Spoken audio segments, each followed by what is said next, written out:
누가복음 19장 41절에서 48절 말씀.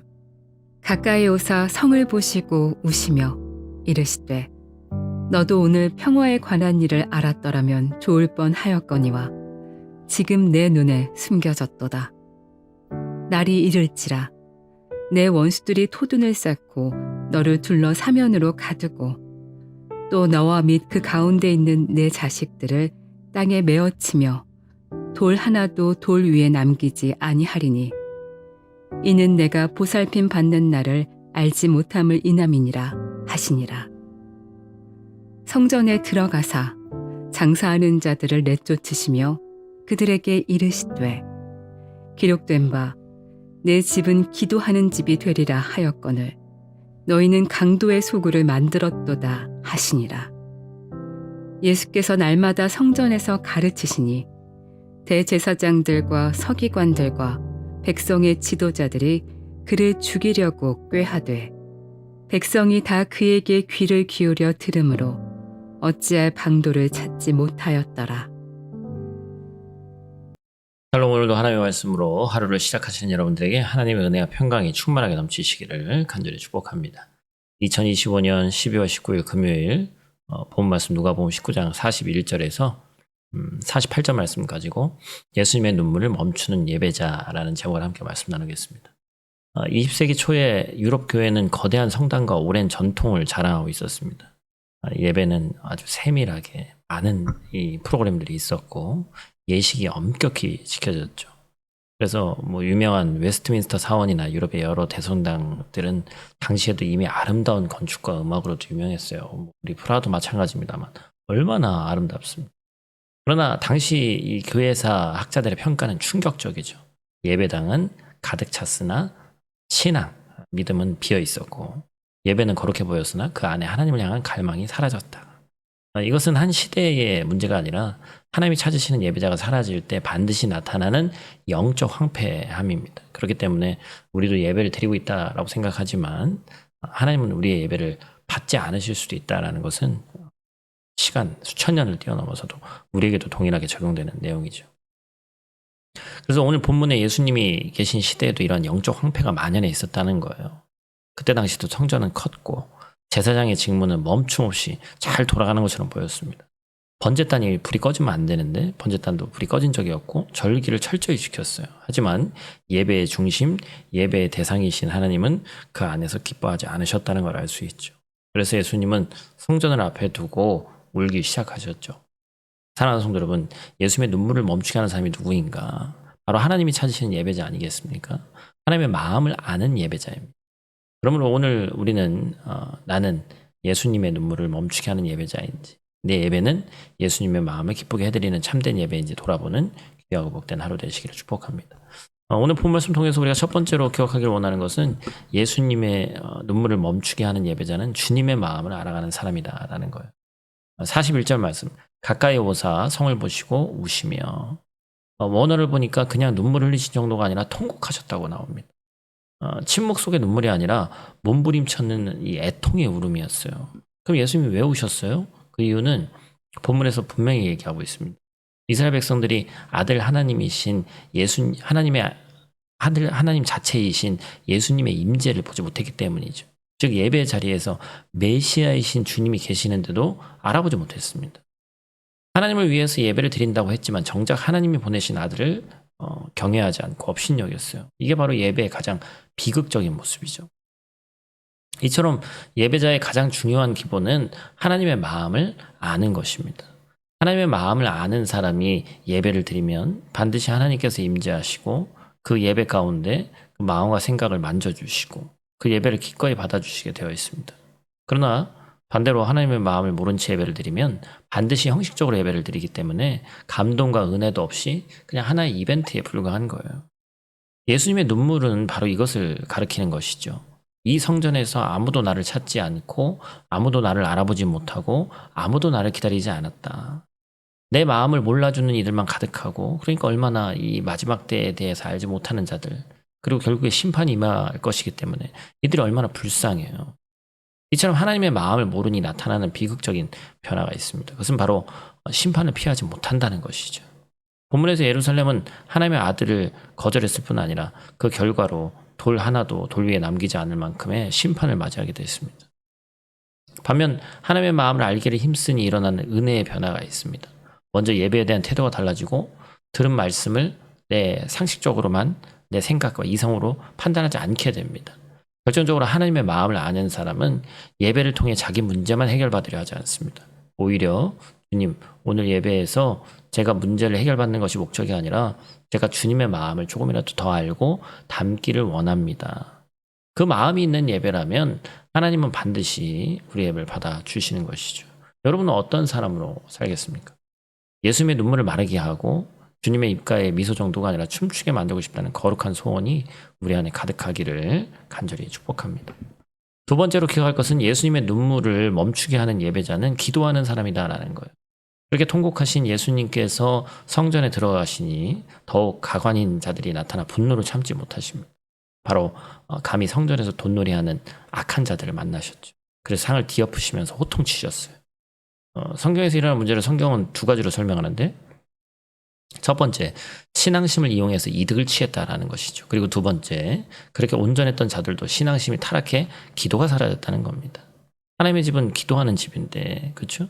근데 이전에 율법에도 찾아보면 하나님은 항상 예배 가운데 기도하게 하셨죠. 언제나 제사를 드리고 하나님께 간구하게 하셨고 하나님을 찾게 하셨습니다. 그것이 바로 예배의 본질이었어요. 신명기 4장 29절 말씀에 보면 그러나 내가 거기서 내 하나님 여호와를 찾게 되리니 만일 마음을 다하고 뜻을 다하여 그를 찾으면 만나리라. 아멘. 이렇게 말씀하셨습니다. 이처럼 제사장이 있어도 재물이 있어도 예식이 있어도 기도가 없다면, 하나님과 만나는 게 없다면 예배가 아니라는 거예요. 기도는 하나님을 예배하는 가장 최고의 표현입니다. 그런 기도가 사라졌다는 것은 하나님을 예배하기를 포기했다는 것과 같죠. 예수님께서 하나님을 예배하는 성전을 가리켜서 내 집은 만민이 기도하는 집이라고 말씀하셨다면 이 말씀은 우리에게 이렇게 들려야 됩니다. 너의 삶은 기도하는 삶이 되어야 한다. 너의 가정이 기도하는 가정이 되어야 된다. 너의 일상이 하나님을 찾는 예배의 처소가 기도의 처소가 되어야 한다. 사랑하는 여러분, 기도 없이 예배는 드릴 수 있습니다. 그러나 기도 없이 하나님을 만날 수는 없습니다. 예수님이 뒤엎으신 것은 단순히 상과 의자가 아니라 우리의 무뎌진 마음이라고 생각해야 되는 것이죠. 그래서 우리는 다시 한번 내 삶을 뒤집어서라도 기도의 자리로 나아가서 예배다운 예배를 회복해야 되는 줄로 믿습니다.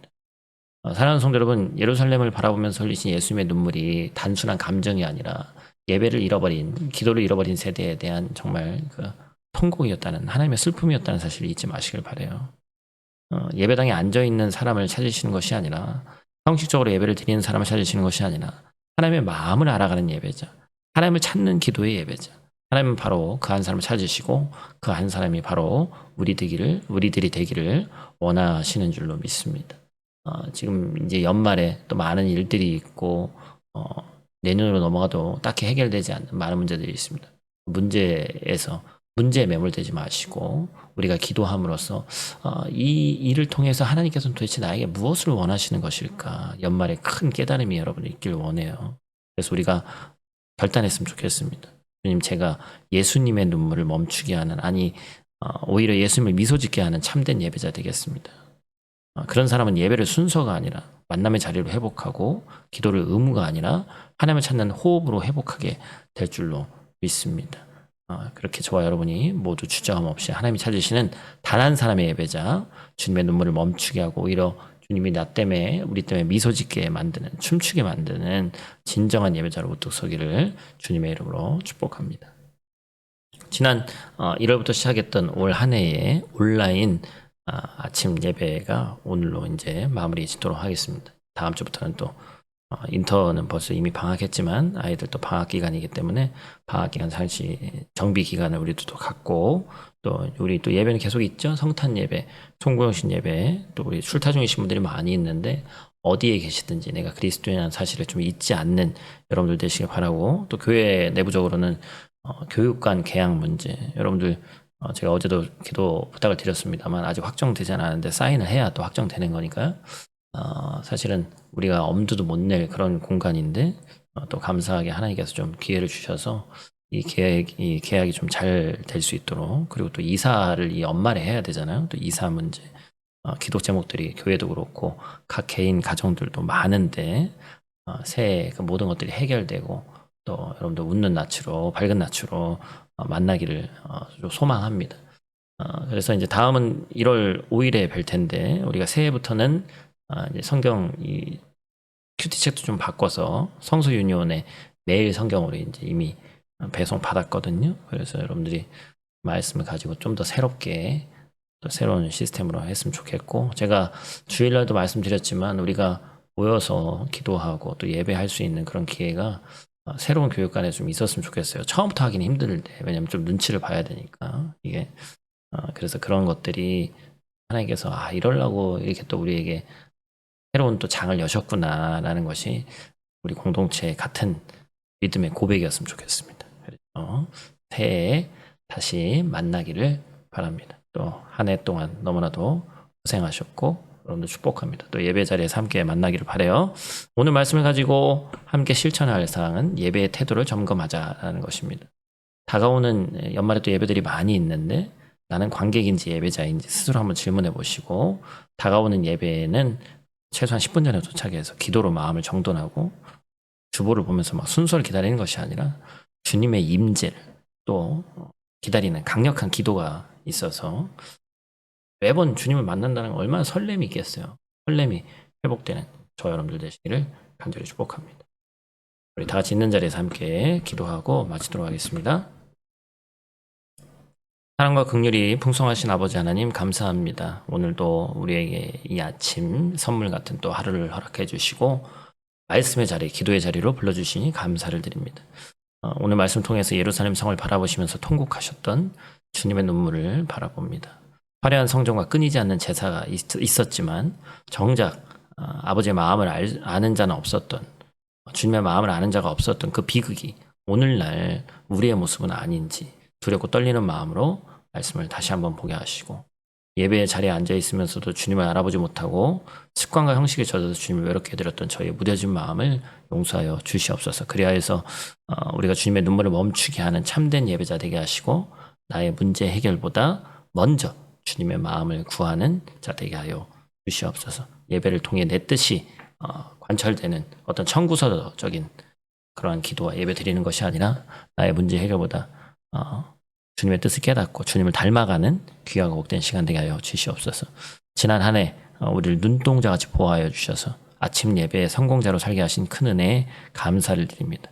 개인이 나의 영성 생활을 위해서 아침에 하나님의 말씀으로 하루를 시작하는 것이 얼마나 소중하고 귀한 것인지 깨닫게 하심에 또한 감사를 드립니다. 이 연말에 평안하고 특별한 이슈가 없으면 좋겠지만 교회와 가정 개인의 기도 제목들이 많이 있습니다. 우리가 기도를 쉬지 않게 하시고 우리의 기도를 일하시는 그 하나님을 우리가 체험해서 하나님이 이렇게 놀라운 계획이 있었기 때문에 우리에게 또 그러한 고난과 역경의 순간을 허락하셨구나라는 그런 공동체의 동일한 믿음의 고백이 새해에 넘쳐날 수 있도록 도와주시고 2025년도를 잘 마무리하고 다가오는 26년도에도 우리가 생각한 것 이상으로 하나님을 더욱더 찾고 기도하고 예배의 성공자로 이 땅에서 살아갈 수 있도록 하나님 도와주시옵소서. 우리 삶의 참 주인이신 예수님 귀하신 이름으로 기도드립니다. 아멘.